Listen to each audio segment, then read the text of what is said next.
Hello everyone, my name is Sanya Mahajan. I am a legal intern in LEXCLIQ company and today's topic of mine is partnership.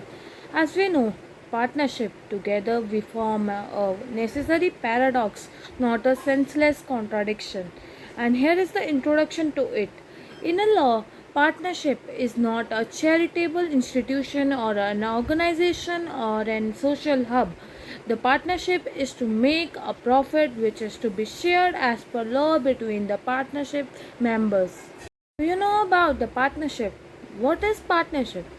It is considered to be as a formal agreement between the parties to the partnership who has agreed to be a co-owner, distribute their responsibilities for running an organization and share their income and losses of their business which are generated out of it.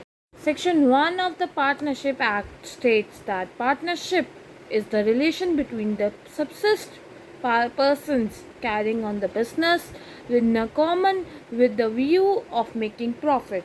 The basic key to the definition we need to remember is that a partnership relation must be there between the persons and they must carry on the business in common, and also they need to carry on the responsibilities of the business and it must be carried out with the view to make a profit out of it.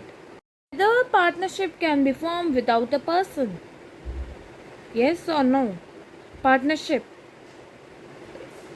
Do you know? Partnership cannot be formed without a person, and there must be needed of a two person. Partnership cannot be formed by a single person. And here are some case law related to it.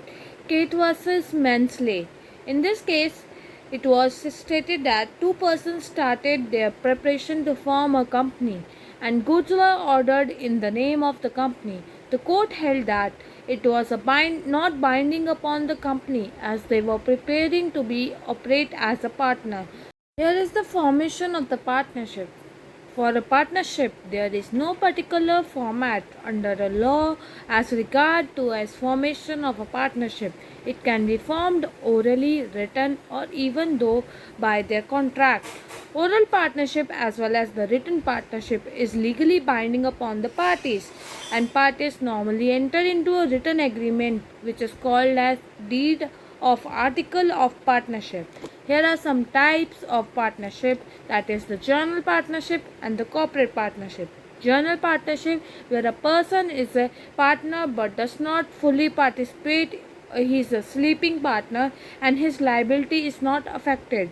And where the corporate partnership is concerned, it is made between the two or more corporation where there is a partnership. How a partnership can be called as valid partnership. For a valid partnership, there is a need of essential attributes for which are to be followed. Firstly, the name of the business, who are parties to the contract. Secondly, thirdly, capital to the contributes by the parties. How new partners are introduced, sharing of the profit and the loss, management of the firm, accounts and records of the firm, duration and dissolution of the partnership. Whether a partnership is binding upon an insane person, a person of unsound mind is bound by a partnership agreement unless he can show that he has not understand what he was doing and when he entered into a contract or a partnership by the other person, and other person knows about the insanity of the person who is entering into a partnership. And here are some advantage of the partnership. It can be easily formed, large resources needed for it, flexible it is, and risk sharing is there in the partnership firm, and combination of different skills. As this was all about the partnership, and here is the conclusion related to it. Partnership, which is a bind the parties to share the profit and loss of the company, and it is related a kind of mutual agency and with unlimited liability with a kind of lawful business having a contractual relationship between the parties. And if you need need any information related to the partnership, please do write in the comment section, and please do like, comment, share and subscribe this channel LEXCLIQ.